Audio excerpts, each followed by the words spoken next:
Hey, welcome back. So, we've talked about different things that we can do for infectious substances, how we can prevent exposure, how we can prevent exposure to loud noises, how we can potentially prevent accidents and falls. All of these involve really with safety, creating a culture that values safety and models it from the top down. Now, one of the other things that we can talk about are musculoskeletal disorders. So many different jobs require various physical actions. That can include things like lifting, repetitive activities like typing on a computer or a keyboard. I actually had this happen to my freshman year roommate in college. She played alto sax with the college marching band, and she actually had a brace because that repetitive movement in her wrist ended up giving her something like carpal tunnel syndrome. And that's because of repetitive movements of the hand and the wrist. And it is what would be considered a repetitive strain injury. Generally, musculoskeletal disorders are often related to the mechanics involved in a job, as well as different types of psychological factors. So, for example, if you are painting a house, you are probably going to have such issues as possibly back pain, shoulder pain, depending on the type of paintbrush you're using, that might also lead to carpal tunnel. Bus drivers are often going to be at risk for back pain or for neck pain. Nurses may have back pain from lifting patients. And so it really just depends on the job. My mother very briefly worked at the shoe department at Dillard's. She was on her feet all day and was required to wear very nice shoes. She actually ended up developing a neuroma in her foot that ended up having to be removed. So generally, we're going to find that the mechanics of the job will affect what kind of injuries you get. Generally, we do also know that MSDs are related to things like job stress. So the more stressed out you are, the more likely you will develop that kind of disorder. If you feel like you don't have a lot of control at work, if you're dissatisfied, or if you're struggling with anxiety or depression, we know that MSDs can also be enhanced. Why aren't you working? There we go. So yes, it's more likely to occur if you feel like there's low autonomy and control on the job or feeling stressed. So, like I said, these injuries do depend on the job tasks. Bus and train drivers are at risk for neck and back pain. Nurses may have back injuries from lifting patients, foot issues from walking. Retail workers that have to stand around all the time are going to be at risk for leg and lower back pain. Desk workers can be at risk for carpal tunnel. So the type of the job depends on what kind of tasks you have to do. So generally with carpal tunnel, by the way, this is a form of wrist injury from the repetitive motions of the wrist and the fingers. Sometimes a brace can be used to actually help straighten the wrist so that injury is less likely to occur. In more extreme cases, surgery might be required. So how do we reduce MSDs? So again, this is a case where human factors can really help us out. We need to make sure that our tools and our equipment are ergonomically designed. Odds are pretty good you've seen some ergonomic chairs that are generally better for posture. Odds are pretty good you've seen an ergonomic keyboard or an ergonomic mouse. So equipment is critical. Additionally, frequent rest breaks are really important as well. Additionally, educating employees about these potential issues can also be incredibly useful. Rest breaks in particular seem to be probably the best thing to do. Generally, the more fatigued a person is, the greater the risk for overuse or for injury. Education, lifting from your knees, not from your back, is something that is very, very commonly stated, particularly in jobs where lifting is required. If you educate an employee on how to do something properly, injury and MSDs are a lot less likely to occur. Let's talk about exposure to harmful or toxic substances. Generally, we have greater knowledge of substances that can be harmful or toxic. For example, the amount of lead exposure that we consider dangerous is far, far less than we would have considered even 25 or 30 years ago. One of the things that's kind of interesting if you go out to California is they actually have legislation that if a home was potentially built prior to lead paint no longer being used, they have to report that. So in an old apartment that my sister lived in for a while, there's actually a sign that says there might have been lead-based paint in this house, or there might have been carcinogens used in this house. So we have a greater understanding of things like lead and asbestos, which can be really toxic. The problem with these is that generally health problems don't develop immediately. This is especially true for places like towns that have things like lead smelting plants. Not everybody is going to immediately show a symptom. We don't necessarily people didn't understand the dangers of asbestos until people who were involved in it and worked with it ended up developing cancer symptoms years after working with the substance. Additionally, not everybody develops those symptoms. Now, these substances do not just include things like lead and asbestos. This also includes insecticides. And remember that insecticides work the way they do because they're basically low-grade neurotoxin. Low-grade neurotoxin. And because of that, constant exposure to insecticides and pesticides can lead to damage over time for people who are working with plants or are farming or are harvesting plants. That can be really dangerous for them. Toner for copy machines, chemicals that are used in dry cleaning clothes, mold, other types of allergens. And so one of the things that we know is that OSHA, which by and large is the overseeing organization that really tries to ensure organizational safety. They have regulations to basically protect workers from these different types of substances. So OSHA is basically charged with making sure that there are safeguards in place to protect workers. And there are laws that are basically designed to help protect workers. So now we're going to talk about shift work and its effect on health. Your book spends a little bit more time talking about workplace violence. I'm going to skip it, but if you're interested, feel free to read it. Now, not everybody works in the daytime, and to assume that everybody has an 8 to 5 or a 9 to 5 schedule is a bit misunderstood. Night shift work is very necessary for many different types of jobs, things like transportation, medicine, IT jobs. My partner, up until very recently, was working a night shift job that basically his job was to oversee computer servers during the night. And he would basically work from maybe 7 or 8 o'clock at night until about 8 o'clock the following morning. So these jobs are necessary. People being sick doesn't take a break at night. People are still going to need transportation at night. Computer servers don't really sleep, and especially with the internet being around basically 24/7, that means that night shift work is going to be needed. Now, sometimes these are fixed shifts. So there's a set timeline, kind of like my partner's working from 8 in the evening till 8 in the morning, 4 days a week. But many work on either a temporary or a rotating shift. Now, these night shifts generally will have a 3-shift sequence. Not all of them do. 8 to 4, 4 to 12, and 12 to 8. The graveyard shift is typically 12 a.m. to about 8 a.m. We call it the graveyard shift because most people tend not to be out at that time. Now, working a night shift in particular does have some potential problems. In particular, it disturbs your body's circadian rhythm. So basically, you have a standard sleep wake cycle that is based on the amount of light that is present in your environment.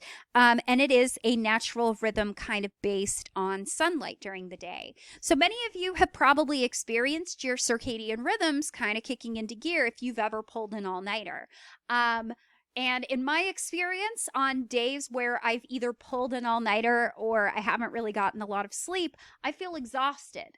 And then in the morning, especially in the late morning, I start to kind of feel that second wind. And that's because of your circadian rhythms. But generally, those circadian rhythms basically cycle throughout the day. They give you more energy during the daytime, and they tend to level off at night. So if you're working a night shift, you're basically working in opposition to that circadian rhythm. So sleep disturbances can be quite common. Additionally, if you're trying, and those sleep disturbances can also happen because the environment. Your average person probably works during the daytime or is active during the daytime. People who are working night shift are usually sleeping during the daytime when a lot of noise is occurring. My partner, for example, had to use things like blackout curtains, possibly even earplugs and an eye mask just to be able to sleep well. And if somebody was around making noise, he didn't get that quality sleep. So sleep disturbances are pretty common.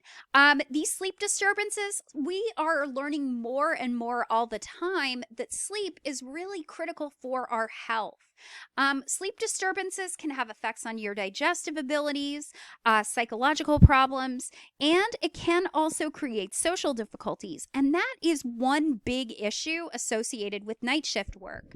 You're going to work when most people are done with work and relaxing, which means you are often not getting time to spend with your social network. You're probably being isolated from your family and friends. My partner would come home and sleep and would be asleep as soon as I woke up. And so we didn't get that time to spend with each other when he was working night shift.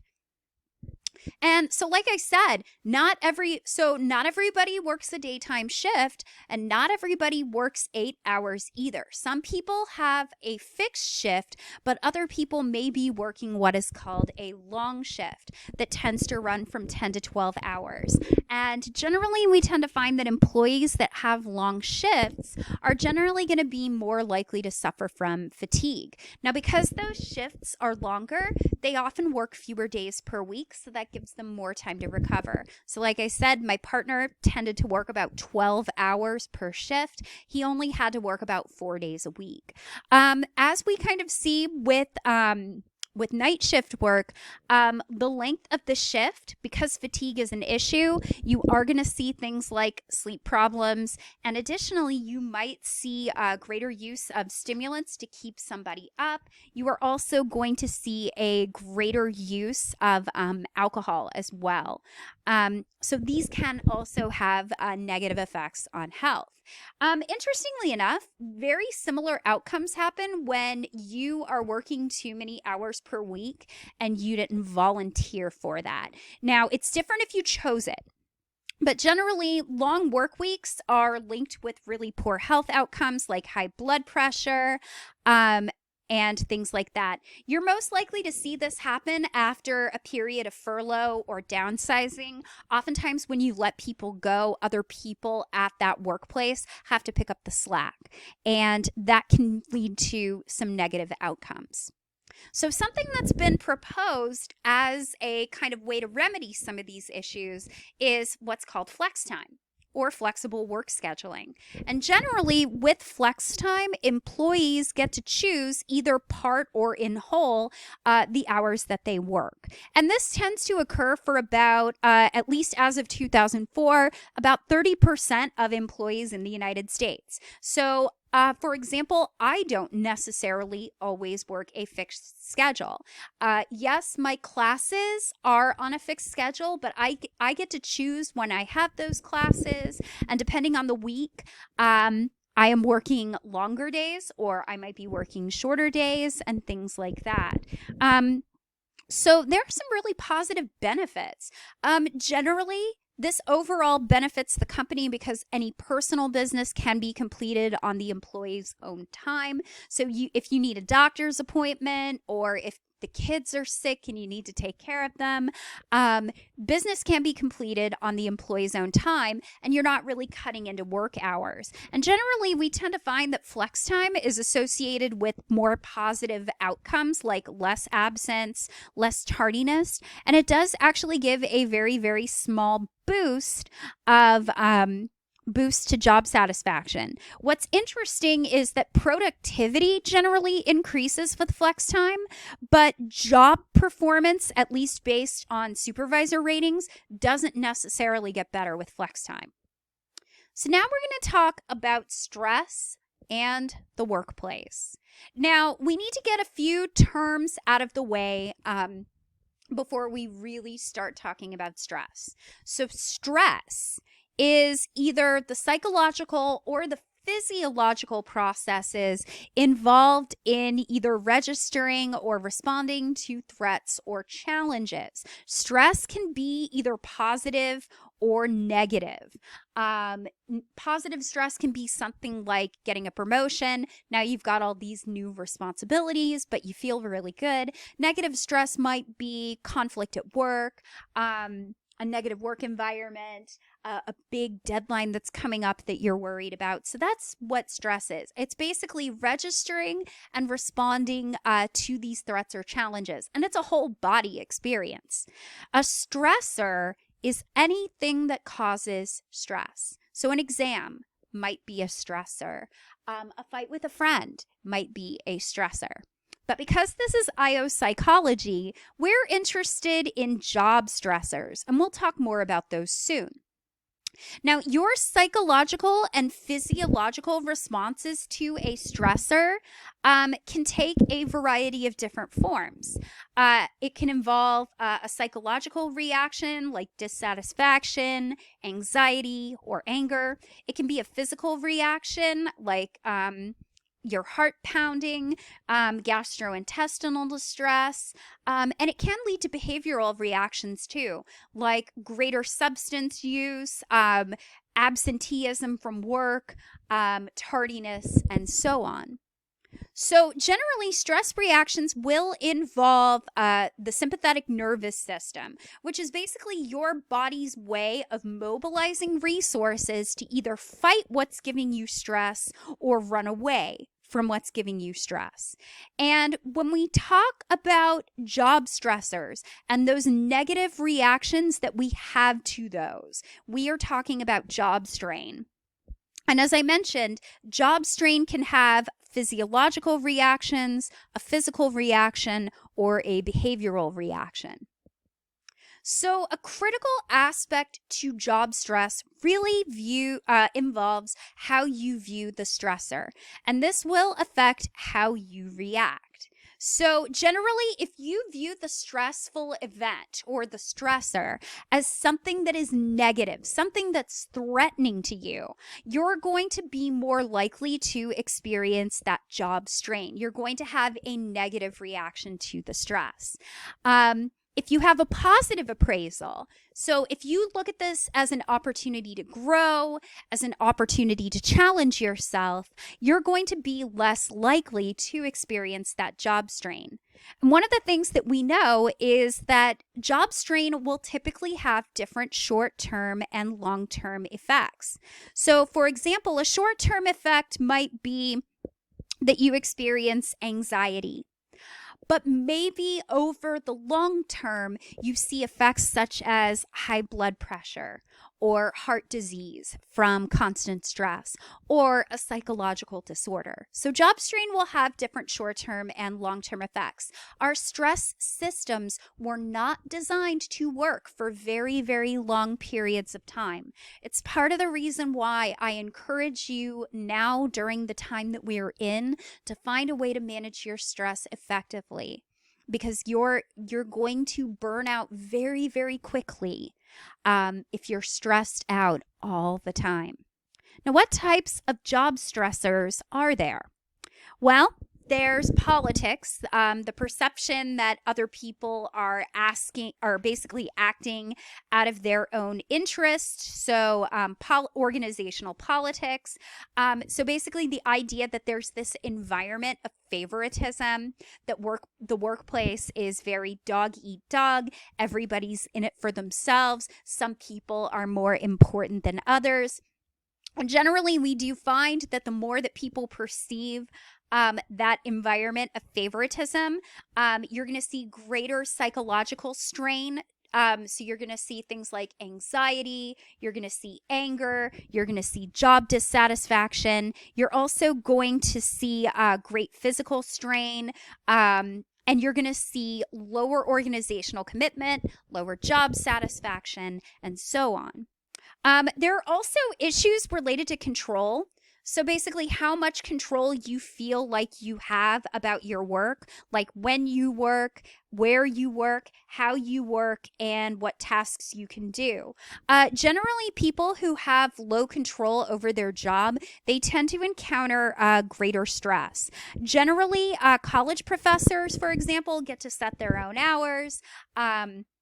They have a lot of control over how they teach their job, and thus they're probably going to experience less stress than factory workers. They usually will be working a fixed schedule. They have something very specific that they have to do, and they're also told how to do that task. So we will typically see, in particular with things like machine-paced work, that's going to further contribute to that lower sense of control and lead to greater stress. Like I said, machine pacing, we tend to find that with machine pacing, there's going to be greater involvement of stress hormones and greater psychological strain. Basically, machine pacing is sort of like when a conveyor belt basically controls how quickly you have to work, or basic computer pacing in work as well.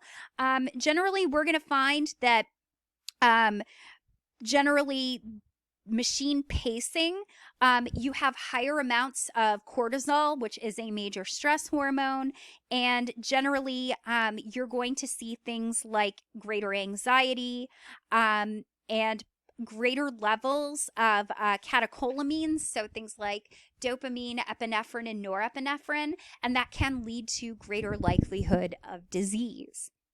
Now, one other potential source of stress is work-life balance. How much time are you making for work, and is that cutting into your ability to do your job? Now, this is a case of what is called role conflict. Role conflict basically happens when demands at work or demands outside of work are basically coming into conflict with each other. Now, extra role conflict is basically when the demands of work hurt your personal time away from work, or something going on in your personal life is hurting your ability to do your job. Now, in contrast to extra role conflict, intra role conflict basically comes from having multiple demands on the job. And that can lead to things like role ambiguity, where you're not really sure what your role at the job is because you're getting different ideas from different supervisors. But extra role conflict is a case where your work-life balance is kind of getting knocked off kilter. Now, some different things that will contribute to this conflict include things like your workload, which can either have a quantitative component, so how much you're doing, versus a qualitative component, the difficulty of the work that you have to do, no schedule flexibility, and also negative affectivity. So if you are the kind of person that tends to be pretty negative, you're not a really positive person, you tend to see things negatively, you're going to have a greater likelihood for that extra role conflict. And generally, as this extra role conflict increases, as you find that the demands between your work life and your personal life become increasingly incompatible, the lower your job satisfaction tends to be. So that's actually kind of interesting. Even stress at home can affect your ability to do your job, and that will also lower your job satisfaction. And this is especially true for women in particular. Women tend to women tend to assume a lot of childcare and housekeeping abilities. And there's this notion that women can do everything. And women are often going to still be the primary caregiver for children, despite the fact that they are working that they are also working outside of the home. But we do also tend to find that working outside of the home can have some positive effects for women. Working with your coworkers creates an environment of greater social support. One of the other things that we may find is that it does enhance your self-esteem. I am not telling you not to work, but because women are often assumed to have be the primary housekeeper and the primary caregiver for children, it's not uncommon to hear about the concept known as the second shift. So a woman goes to work, and then when she comes home, she now has the job of homemaker as well. So I encourage you to try to find that balance between work and home where you can. I would also say try to find a partner who also doesn't mind picking up your slack when things get a little bit busy, and is also not afraid to help out with chores or child rearing. So how can we alleviate this extra role conflict? Especially for women, having a flexible work schedule is really critical, because oftentimes when kids are sick or if kids are out of school, parents will have to know, and typically, again, this is going to be the mother will have to leave work to go take care of children. So if you have a flexible work schedule, you can kind of work around those things. Having on-site childcare is also incredibly helpful. Now, one consequence of stress and chronic stress is job burnout. Job burnout is basically characterized by low motivation, exhaustion, not much energy or enthusiasm for work. This was originally described as an aspect of helping professions such as teachers, nurses, social workers, case managers, and things like that. It's often described as compassion fatigue. So oftentimes you spend so much time caring for other people or helping other people, and you're basically subsuming your own needs at the needs of the people that you are caring for. Now, one of the ways that we can actually assess job burnout is with something called the Maslow Burnout Inventory, or MBI. This inventory will look for things like emotional exhaustion. They will also look for depersonalization, feeling like you don't really have a sense of who you are at this point. So a cynical, callous feeling toward other people, and a reduced sense of accomplishment. So basically feeling like you're not really doing anything worthwhile. I know that I have certainly been in those situations. Generally, the results that we will tend to see with burnout depend on the different parameters of this inventory. So if you're emotionally exhausted, you're going to have greater absences. You're going to experience fatigue. If you are depersonalizing, you're going to be hostile towards other people. With reduced personal accomplishment, you're going to have low motivation and poor performance. And this is very highly correlated with issues kind of related to role ambiguity. So not really knowing what you're supposed to be doing in your job, or your role conflicting. And this will largely lead to withdrawal behaviors. So how do we reduce it? Breaks or respites from work can be an opportunity to recharge, but these can often be short-lived. Vacations can be a great way to recharge, but then you still have to come back to the place that's giving you burnout. So emotional support from supervisors may also help, encouraging positive feedback and discussing the positive parts of work that might be more meaningful. So wow, this went a little bit longer than I meant to. I got kind of on a roll here, so I'm sorry if it's a little long. I will see you after the next exam to start talking about group work, group teams, and leadership, and I will have information on your next exam very soon. See you later.